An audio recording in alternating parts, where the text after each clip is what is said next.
नमस्कार दोस्तों, एक बार फिर आपका स्वागत है आपके अपने YouTube चैनल अध्यात्म टीवी पर। आज जानिए भगवान जगन्नाथ की संपूर्ण कथा।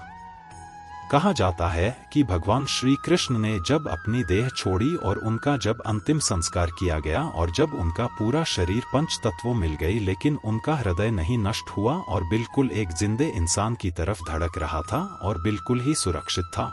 और ये बात बहुत कम लोगों को पता होगा कि आज भी ये हृदय बिल्कुल सुरक्षित है, जो कि जगन्नाथ भगवान की काठ की मूर्ति में बसा हुआ है और धड़कता रहता है। जब भी भगवान जगन्नाथ मंदिर की सफाई होती है तो ये सोने से बने हुए झाड़ू से होती है। भगवान जगन्नाथ को कलयुग का भगवान भी माना जाता है। उड़ीसा के पुरी में भगवान जगन्नाथ जी अपनी बहन सुभद्रा और भाई बलराम के साथ विराजमान है। परंतु भगवान जगन्नाथ से जुड़े हुए बहुत से ऐसे भी रहस्य है जिसका आज तक कोई पता नहीं कर सका। जगन्नाथ भगवान की प्रतिमा हर 12 वर्ष बाद बदल दी जाती है और जब प्रतिमा को बदलना होता है तो पुरी में हर जगह की लाइट बंद कर दी जाती है। मंदिर के चारों तरफ CRPF सेना लगा दी जाती है ताकि कोई भी व्यक्ति मंदिर में घुस न पाए। मंदिर में भी पूरी तरह से अंधेरा रहता है और पुजारी के आंखों पर भी एक पट्टी बांध दी जाती है और पुजारी अपने दोनों हाथों में दस्ताने पहनकर पुरानी मूर्ति में से एक ब्रह्मा पदार्थ निकालकर नई मूर्ति में डालता है। ये पदार्थ क्या है आज तक कोई पता नहीं लगा सका है और हजारों वर्षों से एक मूर्ति से दूसरी मूर्ति परिवर्तित करते रहते हैं।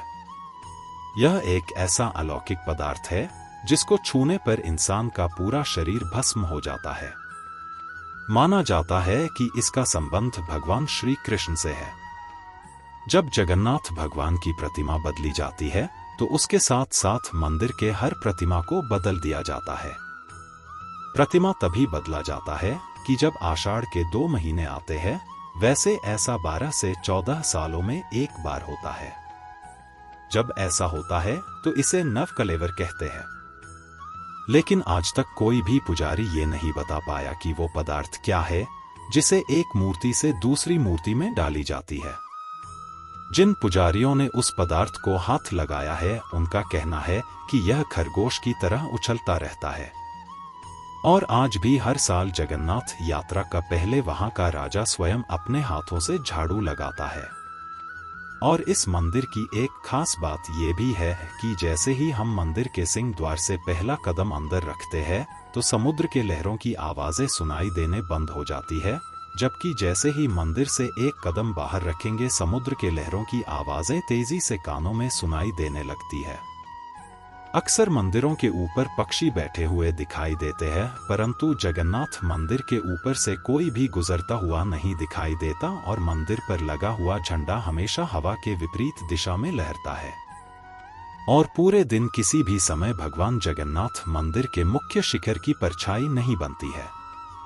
मंदिर के लगभग 45 मंजिल ऊपर लगे झंडे को प्रतिदिन बदला जाता है, क्योंकि ऐसा माना जाता है कि अगर एक दिन भी यह नहीं बदला गया तो मंदिर पूरे 18 सालों के लिए बंद हो जाएगी।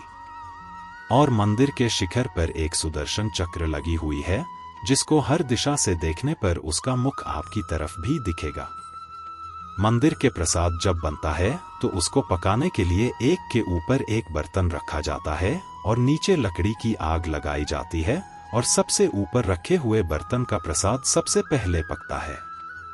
जगन्नाथ भगवान मंदिर में कभी प्रसाद घटा नहीं है और सबसे आश्चर्य की बात यह है कि मंदिर के कपाट जब बंद होते हैं तो प्रसाद भी अपने आप समाप्त हो जाता है।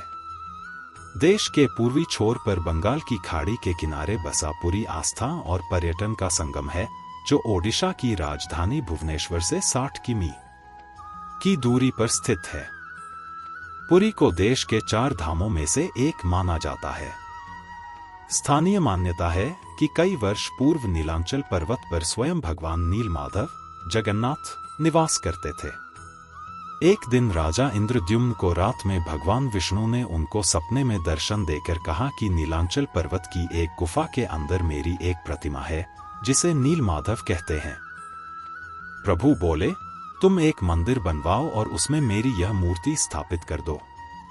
नीलांचल पर्वत पर सबर कबीला था, जिसका मुखिया विश्ववसु भगवान नीलमाधव का उपासक था और उसने मूर्ति को गुफा में छुपा कर रखा था।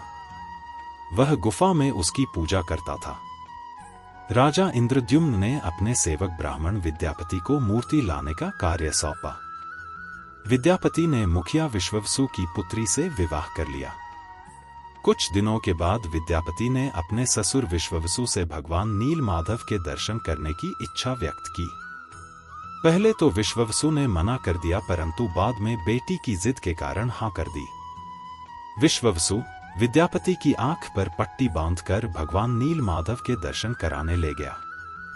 विद्यापति चतुराई करके जाते समय रास्ते में सरसों के दाने गिराता गया और बाद में सरसों के दानों के जरिए गुफा से मूर्ति चुराकर राजा को दे दी। विश्ववसु भगवान नीलमाधव की मूर्ति चोरी होने से बहुत दुखी हुआ। अपने भक्त के दुख को देखकर भगवान भी दुखी हो गए और उसी गुफा में वापस लौट गए। जाते समय उन्होंने राजा इंद्रद्युम्न से वादा किया कि वह उनका एक विशाल मंदिर बनवा देगा तो वे उनके पास जरूर लौट आएंगे। राजा इंद्रद्युम्न ने एक विशाल मंदिर का निर्माण करवाया और भगवान विष्णु से मंदिर में विराजमान होने के लिए प्रार्थना की। भगवान ने कहा कि द्वारका से बड़ा टुकड़ा समुद्र में तैरकर पुरी तक आ गया है, उससे तुम मेरी मूर्ति बनवाओ। राजा के सेवकों ने टुकड़े को तो ढूंढ लिया, पर वे सब मिलकर उसे उठा नहीं पाए। तब राजा ने सबर कबीले के मुखिया नीलमाधव के अनन्य भक्त विश्ववसु को उस भारी टुकड़े को लाने के लिए प्रार्थना की। सबको बहुत आश्चर्य हुआ जब विश्ववसु भारी भरकम लकड़ी को उठाकर मंदिर तक ले आए। राजा इंद्रद्युम्न में उस लकड़ी के टुकड़े की प्रतिमा बनाने के लिए कई कुशल कारीगर लगाए, पर उन कारीगरों में से कोई भी लकड़ी में एक छेनी तक भी नहीं लगा सका। तब सृजन के देवता भगवान विश्वकर्मा एक बुजुर्ग व्यक्ति का रूप धरकर आए। उन्होंने राजा से भगवान नीलमाधव की मूर्ति बनाने की इच्छा व्यक्त की और अपनी शर्त भी रखी कि वे 21 दिन में मूर्ति को एकांत में बनाएंगे, उन्हें कोई मूर्ति बनाते हुए नहीं देख सकता। राजा ने उनकी शर्त सहर्ष स्वीकार कर ली। अब लोगों को कमरे के अंदर से आरी, छेनी, हथौड़ी की आवाजें सुनाई दे रही थी। इसी बीच रानी गुंडिचा, जो राजा इंद्रद्युम्न की रानी थी, दरवाजे के पास गई, पर उसे कोई आवाज सुनाई नहीं दी। उसे लगा कि वह बूढ़ा कारीगर मर गया है। उसने घबराकर राजा को इसकी सूचना भिजवाई कि अंदर से किसी प्रकार की कोई आवाज सुनाई नहीं दे रही। राजा इंद्रद्युम्न भी चिंतित हो गए। उन्होंने शर्त की अनदेखी करते हुए कमरे का दरवाजा खोलने का आदेश दिया। जैसे ही कमरा खोला गया तो बूढ़ा व्यक्ति कहीं दिखाई नहीं दिया और कमरे में 3 अधूरी मूर्तियां प्राप्त हुई। भगवान नीलमाधव, जगन्नाथ और उनके भाई के छोटे छोटे हाथ बने थे, लेकिन उनकी टांगें नहीं बनी थी और सुभद्रा जी के तो हाथ पांव ही नहीं बने थे।